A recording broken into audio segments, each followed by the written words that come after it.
ટીવી9 ગુજરાતીના education expo में गुजरात मुख्य सचिव श्री एम के दास उपस्थित है। તેમની સાથે सीधी बात करिए। सर, स्वागत है आपका टीवी9 में।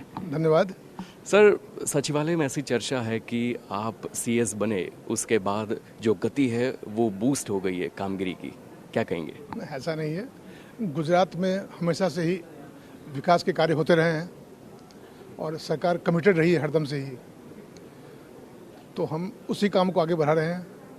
और खास कर जो आपने आज काम किया है एक्सपो का एजुकेशन सेक्टर में, सरकार इस पर भी बहुत ध्यान दे रही है।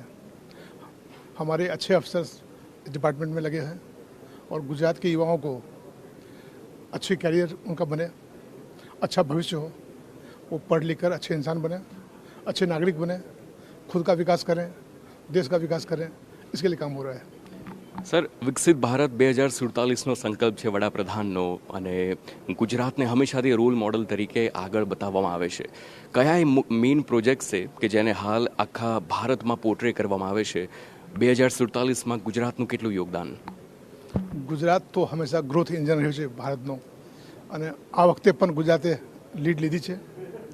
આપણે જોશો કે ગુજરાતમાં જે વિકાસ દર છે ભારતનો વિકાસ દર કરતાં નોર્મલી 2% વધારે હોય છે। અમે દરેક સેક્ટરમાં મેન્યુફેક્ચરિંગ હોય, ઇન્ડસ્ટ્રી 4.0 હોય, સેમિકન્ડક્ટર હોય, ઇલેક્ટ્રોનિક્સ હોય, ફિનટેકમાં ગિફ્ટ હોય, નવી ઇન્ડસ્ટ્રીઝ હોય, તમામમાં આપણે કામ કરી રહ્યા છીએ। ભારતના 18% ઔદ્યોગિક ઉત્પાદન ગુજરાતથી થાય છે, 40% એક્સપોર્ટ ગુજરાતથી થાય છે। આમાં હજુ કેમ વધારો કરવો, સાથે સાથે ઇરિગેશન કેમ વધારવું, ખેડૂતોની આય કેમ વધે, પશુપાલકોની આય કેમ વધે, એ માટે પણ કામ થઈ રહ્યા છે।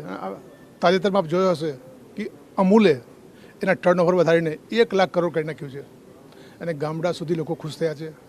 અમે તાજેતર એક પ્રોગ્રામમાં ગયા હતા પાલનપુરમાં, વાવથરાદમાં, ત્યાં જોયું કે અનેક મહિલાઓએ મને કીધું કે અમારી આવક 1 કરોડ કરતાં વધારે છે।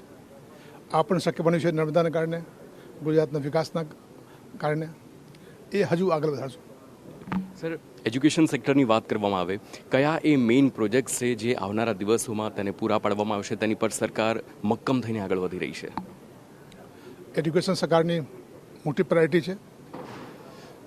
લોકો આગળ વધે, સાયન્સનો વધારે ભણતર થાય, જે ઇમર્જિંગ ટેકનોલોજી છે એના માટે મારા યુવાનો તૈયાર થાય તે માટે પણ ઘણા કોર્સો થઈ રહ્યા છે। ગુજરાતમાં ફોર્ચ્યુનેટલી ઇન્ડિયાના ટોપ ઇન્સ્ટિટ્યૂટ્સ છે, IIM છે, IIT છે, NITs છે, એન્જિનિયરિંગ કોલેજ છે, તમામમાં જે નવી ટેકનોલોજી છે એનો લોકોને શીખવાડવામાં આવે છે। ITI પણ ખૂબ સારી છે, ખૂબ સારી સંખ્યામાં છે, એને પણ અપગ્રેડ કરવામાં આવી રહ્યું છે।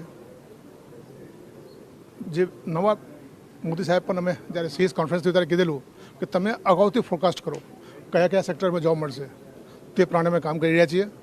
ઓર નેશનલ એજ્યુકેશન પોલિસી NEP જે છે અમારો, તે માટે પણ ગુજરાત સંકલ્પ છે એને અમલ કરવા માટે અને ખૂબ સારું કામગીરી થઈ રહ્યું છે। બિલકુલ સર, ટીવી9 ગુજરાતીના એજ્યુકેશન એક્સપોમાં આપ આવ્યા છો, ગુજરાતના વાલીઓ વિદ્યાર્થીઓને શું આપ જણાવશો, આપનું માર્ગદર્શન સર? મેં હમણાં એક સેમિનારમાં કીધું કે ગુજરાત અને ભારતનું એને એક મોટું યોગદાન આપવાનું છે।